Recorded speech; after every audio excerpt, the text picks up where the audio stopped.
Ang mga alagang hayop, pamilya na ko ituring ng marami. Pinatunayan niya ng isang taga-Kalibo Aklan na nag-viral online matapos bigyan ng burol at himlayan ang kanyang alagang aso. Yan ang usapang pets ni Victoria Tulan.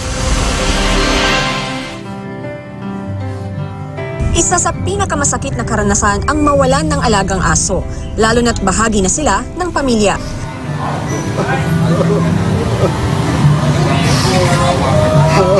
Kaya si Albert Manalo ginawang espesyal ang pamamaalam ng kanyang alagang si Nikki.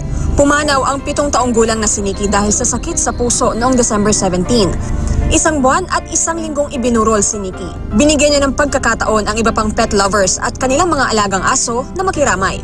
Sa 5 aso ni Albert, espesyal daw ang kanyang only girl. Ang lambing ni Nikki, ma'am. Sila naman, ma'am, lahat mabait. Pero si Nikki lang, special. Kasi isa lang sa babae. Pamilya kung ituring ni Albert ang kanyang mga alagang aso. Kaya sa libing ni Nikki, pinangunahan ni Albert ang isang prosesyon. Kasama niya ang iba pang pet lovers sa bayan. Gusto ko rin makita ng mga pet lovers na mahalin nila yung mga aso nila. Kasi ang mga aso mo, pag nabahal sobra. Oo, kaya pinakita ko sa mundo na mahalin natin sila at bigyan ng magandang libing.